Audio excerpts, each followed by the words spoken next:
Hey everybody, Jim Perry here.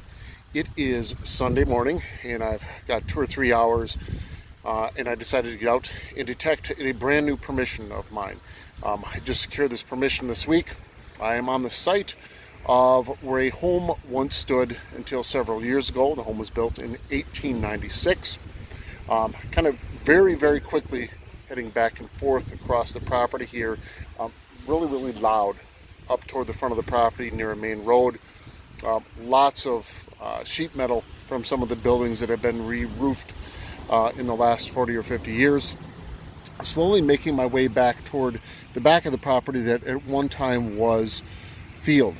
And I just hit my first significant target. It's got a design on it, which is very interesting and very exciting. Very promising site. Let me show you what I just found. So right up on here would have been the front porch to this home. The drive came in here. Front porch and the foundation are just around in front of me.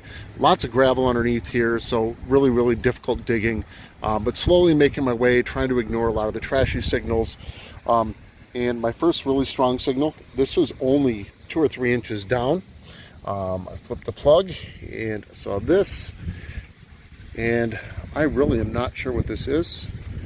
I'm not sure at all what it might be, but a beautiful design on it. I'm thinking maybe the base to a small lamp or something. I really am not sure. I'll have to try to clean it up, see if there's any markings on it at all, but that is absolutely gorgeous. Very cool. Very promising. So I'm going to head farther back to the back of the property here, see what else might turn up over the next couple of hours, and come back when I've got more time. It's an ongoing permission, so I'll be able to hit this as often as I want and see what treasures might have come up from this home that sat here beginning in the late 1800s. Very cool. A little bit farther back in the property, still really right at the back door of the home though, about 5, maybe 6 or 7 inches down, out popped this. I could see that there was some text on it, and took the last about 10 minutes or so to brush this off so I could at least see a few of the words, and looked it up online. I'm going to have to try to clean it up a bit more to get an age on it, but this is the metal plate that would have been attached, I'm going to guess, on the back of a Eureka showcase made in Chicago. So this would have been for displaying, I'm going to guess, probably finer plates and dinnerware. Maybe silverware, and I know, very nice. Anything with text is great because it helps you start to be able to tell the story of the item itself and the property itself.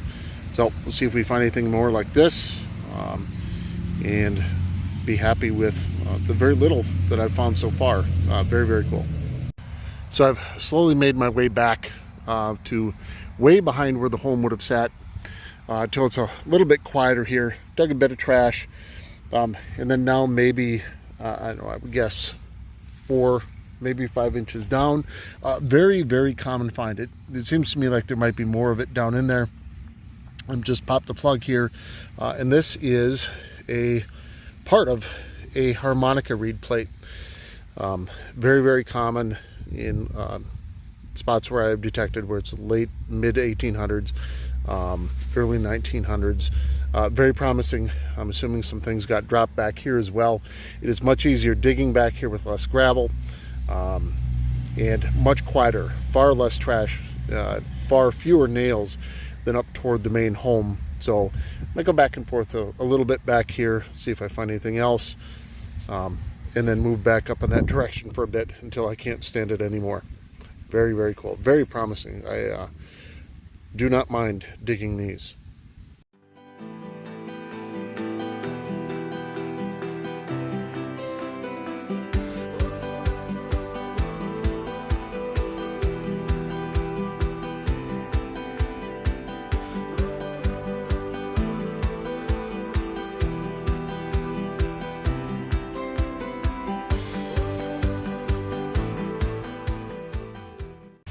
So I did find another piece of that harmonica reed plate.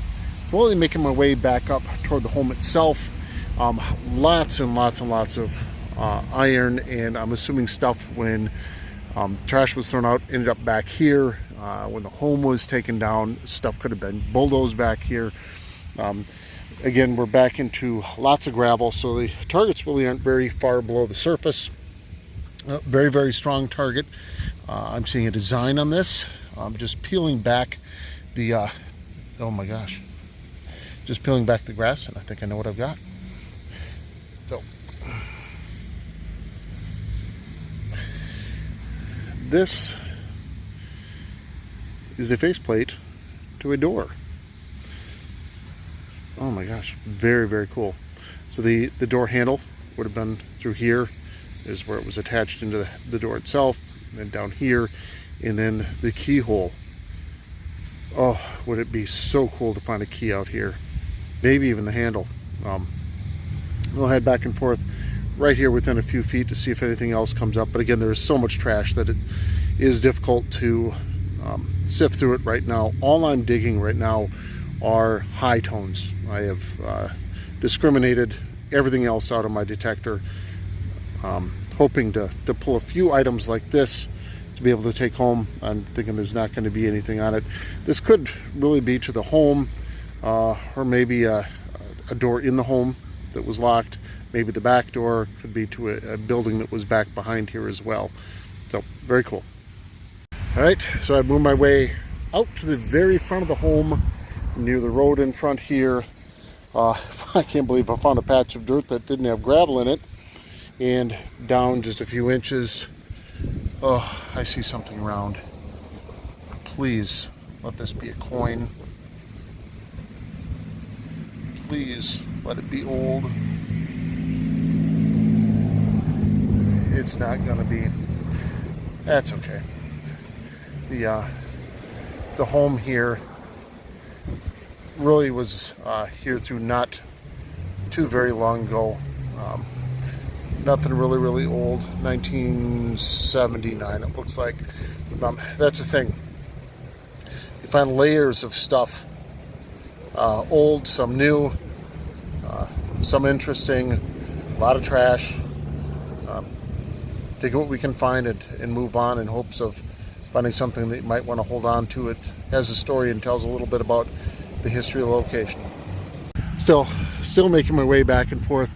This area where I'm at right now would be directly behind the home. At some point there was kind of a parking area off to the left here. Another very common find, just a few inches underneath. Again, this soil has been moved back and forth after the home was torn down. Very common for homes of this age to find items like this in the ground back behind them. This would be a mason jar lid. We'll have to see if the liner inside is intact. I see that there is one in there. Unfortunately, it is, looks like it is broken. It is. But yeah, completely shattered. So this is a ball mason jar lid. I can look up by the design on here exactly how old it is. I'll do that here in just a second. But very common. So the porcelain or white milk liners is what kept the metallic taste from these lids from getting into the food that was canned. I like finding these. The ones that are not smashed, I do keep to be able to tell their story. But it's rare that I've actually found one that actually has the ball name on it. So give me a bit here. I'm going to try to look this up real quick to get an idea of how old this might be. Okay, so I did my research. That is the beauty of being able to have the internet with you at all times on your phone. Based on this design top was manufactured from 1933 until 1960. So not nearly as old as some of the others I've found, but old nonetheless. Again, there are more items to be found here, and this is very good proof of that.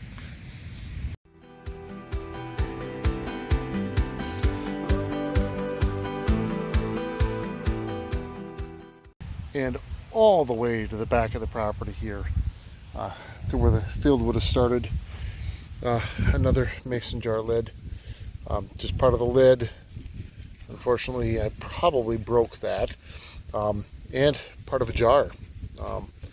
Boy, it would have been nice to find one of those intact. Still have not found a jar completely intact. So often they are broken and shattered. So, and with that, I am going to call it a day. I've moved myself way to the back part of the property. Been here a couple of hours. Really nothing significant after the digs that I've shown you, but let's quickly review what I found. So here are the best of the finds today. I'm not going to show all of the trash. I'll haul that out and get rid of it. Not a whole lot of brand new trash, a lot of old trash, but what that tells me is that there are more items to be found on this property. Even though I've only got 4 pieces of clad of newer coins, that also lets me know that there's got to be some older coins sitting here as well. Items, not necessarily in order that I found them. The Eureka showcase, did a little bit more research off camera. It was made by Monk & Company out of Chicago. There is an address or a partial address on here. I looked that up as well. 48 Lake Street. I'm interested in learning a bit more about that and why this home may have had the showcase inside it. The faceplate to a lock where the handle itself would have gone through, and then the keyhole. Ball mason jar lid and part of the milk glass liner from inside it, mid 1900s. The very interesting piece, or I'm not exactly sure what it is. I thought maybe the bottom to a lamp. The 3 pieces that extend from it, the other 2 obviously have broken off. The end of this one, there is a hole, so I'm not sure if that was for attaching something else to it. I'm very interested in what this might have been. If anyone has a clue, please let me know. That's an exciting piece for me. And then way back behind the home, a couple pieces of a harmonica reed plate. Assuming someone went back, possibly a child, was playing back behind the home, dropped his harmonica or it broke or stopped working, and got left all of these years later for me to find today. So very, very cool. Very promising that there is more for me to find here. And I'll be returning soon to see what else is here. And with that, I'm going to head home. I've got some errands to run with my daughter today and see if we can get outside, enjoy a little time together this afternoon. The weather is cooling down. The leaves are changing here in southeast Minnesota. Much more enjoyable to get out and detect right now than 90 degrees and high humidity. One thing that I always consider when hunting in a property like this, every item found has a story to tell. Sometimes it just takes a little digging to figure out exactly what that story is. If you enjoyed today's video, consider subscribing and follow the adventures of Backroads Metal Detecting. As always, thanks for joining me again today. Hope to see you again soon.